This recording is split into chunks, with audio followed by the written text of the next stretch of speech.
technologies to an amazing degree. Provided, of course, they had enough money. A new breed of people was emerging, half human, half machine. And in Detroit, at least, not everyone was happy to see it. I'd just landed a job as head of security at Sarif Industries, a cutting-edge biotech firm. David Sarif himself handpicked me for the job, said he needed me to keep his people safe. My ex, Megan Reed, was one of them. Brilliant neuroscientist, Megan had found a way to make augmentation safe and affordable for everyone. All she had to do was present her research to Congress.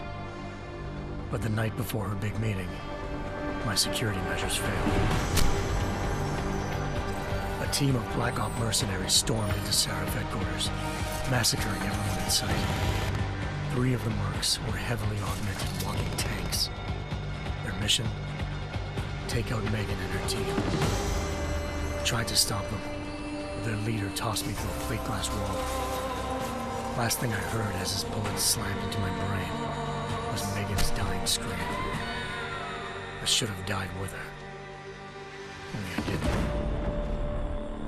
High-end military-grade enhancements saved my life. The best augmentation Sarif's money could buy. It took me half a year to get a feel for her. Should have taken longer. But 6 months into my recovery, Sarif Industries was attacked again. This time, by a radical group of pro-human purists. Violent, militant, and fanatically opposed to human augmentation. They claimed to be members of Humanity Front, a non-profit organization that wanted the UN to limit biotechnology research. The thugs broke into Sarif's factory and found machinists working overtime on a top-secret military augment called the Typhoon. Sarif sent me to retrieve it, and when I did, I found one of the so-called purists next to it, wired with cerebral implants, trying to download its classified specs. Obviously, something more was going on. The AUG killed himself before I could question him. Sarif ordered me to dig deeper, so with the help of Frank Pritchard, Sarif's head of cybersecurity, I did. Turns out a second hacker had been controlling the AUG's actions from somewhere off-site. Pritchard and I tracked his signal to a secret FEMA internment camp in Detroit. The Black Op mercenaries were there. The same mercs who'd left me for dead 6 months before. Figured they'd try again when they saw me. It wasn't so easy for them this time. I took out the tank named Barrett, even got him to give me a new lead.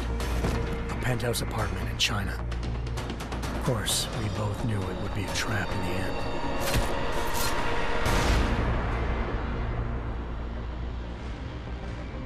Hengsha Island, China. Home to a city so crowded, they had to build a second city on top of it. Trying to find clues in Hengsha wouldn't be easy. Lucky for me, I wasn't alone. Farida Malik, Sarif Industries' ace pilot, had lived in Hengsha before. A good person to have on your side. She knew enough about the place to get me around. Malik dropped me in the lower city, close to the penthouse Barrett had told me about. Bell Tower Associates, a private security firm under contract to the Chinese government, had agents tossing the suite when I arrived. Just not for the reason I'd been expecting. Turns out the man who lived there was a criminal hacker named Van Bruggen. The same hacker who'd been remotely controlling the AUG in Sarif's factory. Van Bruggen's panicked decision to force the man to commit suicide had been a mistake. Now his mercenary partners were gunning for him, and I needed to find him before they did. Locating Van Bruggen meant playing nice with the Triads, Hengsha's organized crime lords. They had the hacker holed up inside a low-rent capsule hotel. By the time I found him, Van Bruggen had no qualms giving up the woman who hired him. Zhao Yunru, president of the Taiyang Medical Corporation. According to Van Bruggen, Zhao wanted to monopolize the augmentation industry and had hired Black Op mercenaries to destabilize her competition. Sarif Industries was at the top of her list. To prove this, I needed to get inside TYM and grab a surveillance hologram off a server.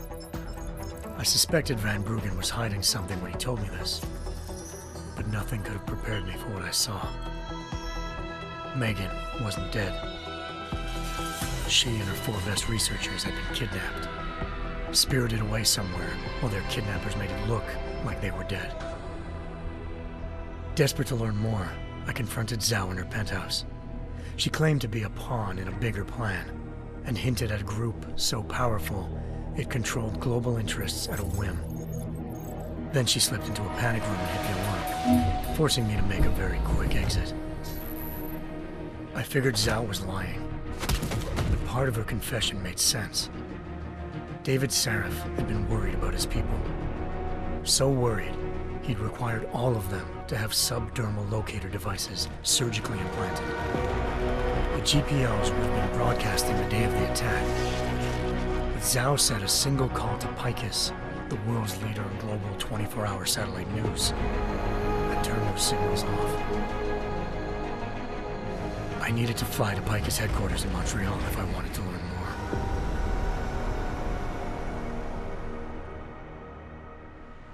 Eliza Cassan, Picus Communications' First Lady of News. Malik thought I was reaching when I told her Eliza was involved in this. The world's most famous news anchor, working with a mercenary hit squad. But when I confronted Cassan in her office, she freely admitted to jamming Detroit's satellites the night Megan's team had been taken. Said she's just been following her commands. I suspected she wanted to say more. But Black Op mercenaries showed up looking to shut us both down. And just like that, the Eliza I'd been talking to disappeared. The Mercs were led by an augmented killer I'd crossed paths with twice before, Fedorova, a woman who'd made silence her best friend. She waited for me to track Eliza's transmission to a secret server room underneath the Picus complex, then jumped me from behind. A deadly fight ensued. I made sure she never moved silently again.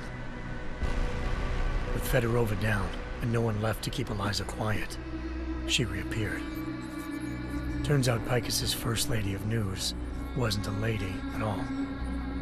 She was a sophisticated AI program, engineered to monitor data streams and control what people believed. Eliza told me the Mercs had brought in a Humanity Front doctor named Isaiah Sandoval to remove the scientist's implanted tracking devices while Detroit's satellites were down. She also told me to speak to David Sarif if I wanted to learn more. By the time Malik and I got back to Detroit, tensions between normal and augmented citizens had reached a flashpoint. Riots were breaking out in several cities, and the UN was being urged to intervene. Sarif was trying hard to convince Hugh Darrow, the inventor-turned-philanthropist who'd once been a leading proponent of enhancement technologies, to help stop a possible regulatory vote. Sarif had a lot riding on Darrow. Megan's discovery would have given millions of people the chance to evolve beyond their normal human abilities, and at the same time catapulted Sarif Industries to the top of the Fortune 500. According to Sarif, Megan's kidnappers knew this, and didn't want people evolving unless they controlled how it was done. He called his enemies Illuminati, and urged me to keep searching. Determined to do so, I tracked down Sandoval via America's most outspoken augmentation opponent, Bill Taggart, Sandoval's boss and founder of Humanity Front. Sandoval admitted to operating on Megan's team when I confronted him, but said he hadn't removed their GPLs. He'd merely switched them to a different frequency. Pritchard was able to trace one of the signals to China. Malik and I immediately took off in pursuit. Unfortunately, the Illuminati were one step ahead.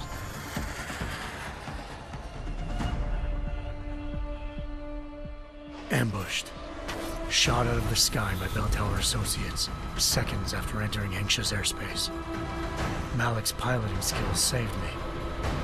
After a tense and bitter struggle, I escaped into Lower Hengsha. The tracking signal I was following led straight to the Triads, or more specifically, to the augmented arm of Tong Si-hung, leader of a gang of augmentation harvesters. Tong said they'd taken the arm off a corpse, which Bell Tower had left at their door, meaning at least one of Sarif's scientists was dead. Maybe not the rest of them, though. Tong pointed me to a port used for human trafficking and helped me slip aboard a Bell Tower ship. He was sailing to Rifleman Bank Station, a military base in the South China Sea. Bell Tower was holding kidnapped civilians as prisoners there, and using them to perfect the Hyron Project, a human-computer interface that left most of its test subjects dead. My search for Megan would have ended then, if not for a mysterious ally named Quinn. In exchange for my help exposing Bell Tower, he slipped me aboard a second ship headed to Singapore and an Illuminati-run biotech facility called Omega Ranch. 3 of Serif's scientists were there, forced by their captors to create a technology capable of remotely shutting down augmented abilities. Thanks to an emergency recall notice issued by the World Health Organization, millions of people all over the world already had the biochip installed. With the help of the scientists, I tracked Megan to a private section of the ranch. There, I ran into Yaron Namir, the walking tank who'd put a bullet in my brain the first time we met.